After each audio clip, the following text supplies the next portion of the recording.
আসসালামু আলাইকুম। এই মুহূর্তে আমি আছি গৌর নদীর একটি দধি ঘরে। এখানে দেখতে পাচ্ছেন দধি তৈরি করা হচ্ছে। আসুন আমরা একটু এখানের এই কাকাদের সাথে একটু কথা বলবো। আল্লাহ দিলে ভালোই আছে। তো এখানে কত বছর যাবত দধি তৈরি করেন? এনে আমি আজ 42 বছর ধরে আছি।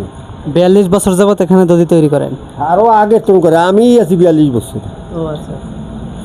আপনার এই যে দেখা যাচ্ছে এখানে দধি তৈরি করা হচ্ছে নাকি? তো কিভাবে কি করেন? এই দুধটা আসে, দুধ নিয়ে আসে বাজারেরা, এরপর আমরা আইনা এটারে জ্বালাই। হ্যাঁ। এই সকাল 9টায় জলসা ছিল আর আমের 5টা তরি জ্বালামো, জ্বালাইয়া ইয়া ঘাটে নিমো আবার জুড়াইয়া আইনা আবার সেকমো, সেয়ার পরে আবার ফিরে আবার জালে উড়ামো, জালে উড়াইয়া চিনি দিমু।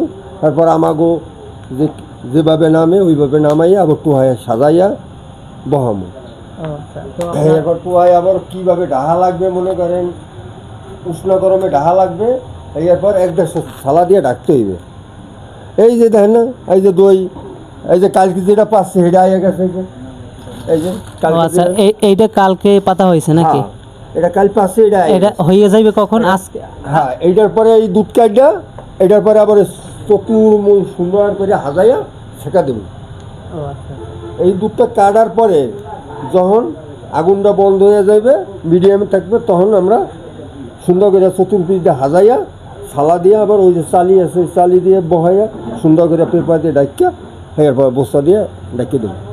এরপর 3 ঘন্টা 3.5 ঘন্টা ঢাকা।